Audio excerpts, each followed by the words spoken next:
From Jacksonville, Oregon, the Jimmy Elledge Motors QRC Thirst Incorporated. All right, ladies and gentlemen, it is the first night of the inaugural Timber 50, and we are here at the Roseburg Indoor, located in Roseburg, Oregon. Welcome back to today's video. This is officially night number 1 of the weekend, and possibly the biggest Outlaw Kart weekend of racing of all time. It's $4,000 to win Saturday. There's money on the line throughout every night, and I think we have just about 50 opens in the pit area. So a huge car count. We couldn't have really picked a better racetrack for Tanner Holmes Racing to have this at, as the Roseburg Indoor is technically the closest kart track that runs regularly to my house, just an hour north here up the road. Now, I have been pretty fortunate the last couple of seasons. I've always had a ton of speed in this building in my factory QRC number 18T, so I'm hoping to repeat that tonight. As far as the goal moving forward, we just want to get going and qualifying. It's really important to be towards the top of the charts as you accumulate points every single time you're on track. So if you start off right, usually that momentum just carries into your heat race and your qualifier and the preliminary A that we're gonna have. And that leads into the next goal. If we can win or run second tonight, we will be locked directly into Saturday's finale and will not have to run tomorrow. I don't know about you guys, but it sounds pretty nice having a rest day and getting to watch the rest of the field races. They're trying to catch up to the results that you had. So if we can win or run second and get up front, we're gonna be looking good for the rest of the weekend and you know, won't have as much work to do. Anyway, qualifying will be up here shortly. We'll chat and we'll see if we can get started on the right foot.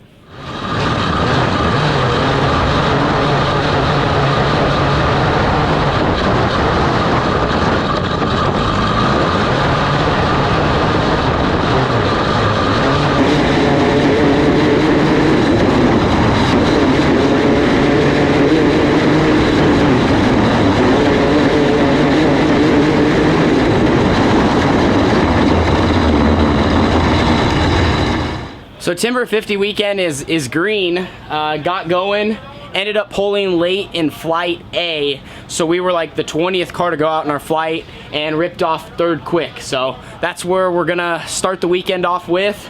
It wasn't looking good. The first lap, there's a normal uneven spot. I don't even like to call it a hole. It's just like almost like a quick whoop section into one, and I hit it wrong on the first lap trying to drive the car really hard, and it was probably more my fault, but my car just can't get through it, and I literally threw away the first lap. Luckily, with one lap, I was able to still rip off an 8.0, just shy of the 7-second bracket, which a situation like that's obviously huge pressure. I knew my first lap's junk because I literally almost spun out and came to a stop, and then I have to be aggressive on my next one to try to put down a good time, but I can't screw up again because otherwise then both my laps are junk. So the fact that we were able to salvage that there is a little bit of a relief. Obviously being third quick, I wish we were quick time, but still a solid start, and we'll have to see where that puts us for a heat race in our factory QRC number 18T.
Started fourth, ran second in our heat race.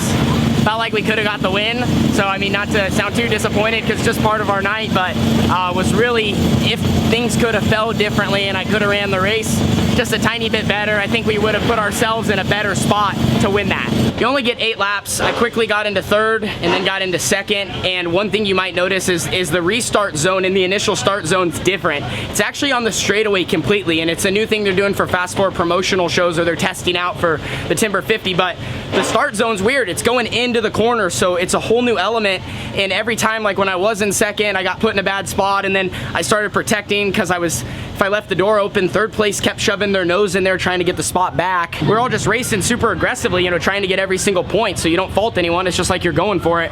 So I kind of started to protect, trying to make the bottom work to get to the lead, when I think if I could have had a chance to get some momentum built up around the outside and then get down low, I could have possibly pulled a slider or some sort of maneuver. But that's going to be really good points for us. It's one of those things you're trying almost not to do too much sometimes. You don't want to get too greedy, put ourselves in a good position, and we should be starting up front a qualifier later. Well, the show here at Roseburg is absolutely ripping.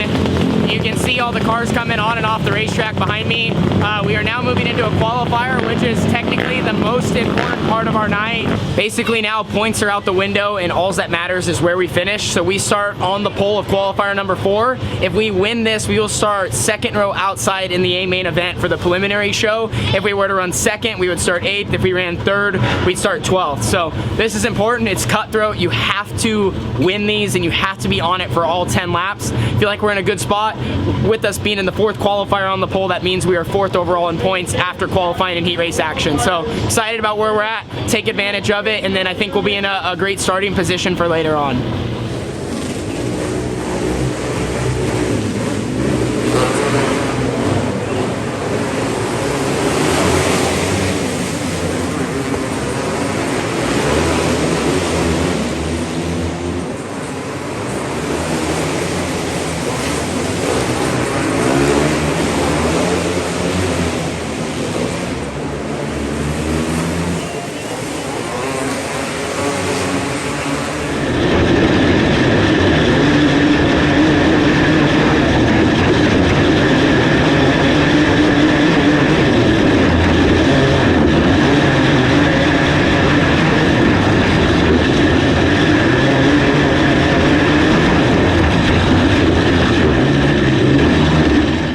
They're doing a quick intermission and they're about to push out all the lower mains. We just finished our qualifier and was able to win it from the pole.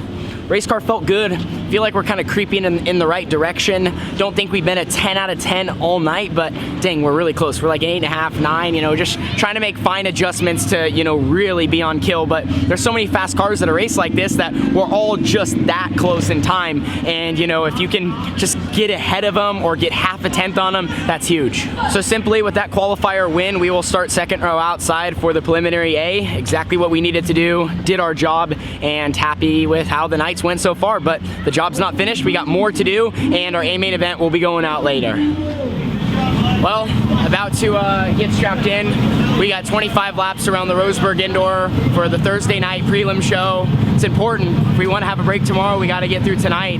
The main deal is survival and trying to be in the top 5, chase a win, run top 2, and lock in. There's a lot of important variables here that will carry into the rest of the weekend. So, with the package we got and the fast guys up front, I think if we can just try to put ourselves in a good position, not do too much, but be aggressive at the right times, we should be dialed. All right, wish us luck. This is a race I want to win, and if we want to win on Saturday, we got to do good tonight.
We came and did our job tonight. Not 100%. I would say a solid 9.5 out of 10. Didn't park it in victory lane, but did lock into Saturday's finale.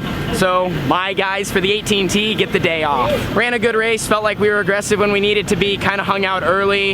It was chaos for a little bit. Guys were just going back and forth, and then it finally kind of started to one lane out as it just got so good in the middle. I made hay on the bottom early. I made good speed. I felt like I was even with Caldwell. I was pretty even with Landon, my teammate, and then was able to get into second and then paced the 86J there for a while. Paced behind him, and I was kind of hoping not to see any cautions towards the end because I thought we were maybe going to get into lap traffic, and I was close enough, and there was guys right behind me, so it might have got really interesting, but felt like that was the best our car was all night. Just got more and more locked down. I put my wing back, got some drive, and the 18T was definitely moving forward. And then you guys probably saw on the, we had a restart with a couple to go. I ran the bottom to protect. I knew that was probably my best bet. I figured if I opened the door, I would be in trouble from a third or fourth place car trying to do something to get in the show, and I figured something might happen in the last corner, and the car behind me tail hooked me, like tried to spin me out, you know, or tried to make a move. But I mean, I almost spun out, saved it, and then went to block and return the favor. If they were gonna try to drive around the outside of me, there was no way they were gonna beat me to the flag stand. And then you probably saw my little gesture out the window. So like I said, that don't happen too much, but you gotta understand it gets heated, and I felt like I did my job the whole race, and then to have it almost taken away from me, that's pretty frustrating. But anyway, ran second, locked in, happy for the factory QRC guys. We got a shot at a lot of money on Saturday. Well, here is a quick look at the racing surface before they completely tear it up. I was talking to my car owner, Jimmy, and like I told you guys earlier, I just wish there was a little bit more down low. Like, if we could have had some grip or just something to just create a tiny bit more corner speed with how short around it is with the Lego blocks here, I think we could have had something for the 86J running a different line. Granted, we were very similar speed in the same line, but if we could have just been able to maneuver, I feel like that's where my car had an advantage over the rest of the field. But it didn't, and it is what it is. So P2 tonight, we are locked in. Now, I was joking, I was like, hey, you know, we got some vacation time tomorrow. We were just granted vacation time for tomorrow, get to hang out, watch the races, study, definitely figure out how we can make our car better, and we will be back Saturday to chase all the money. So big thank you to Factory QRC, Jimmy Elledge, Durst Incorporated, Jet Performance Labs, Adams Investing, Burris Racing Tire, and Fast 4 Race Promotions for putting on such an awesome event. It is gonna continue, and we are hoping in just about 48 hours to be parked right there in that infield with the victory lane banner with a pretty big check in our hands. So we're gonna get better, and we'll see you guys all there. Deuces.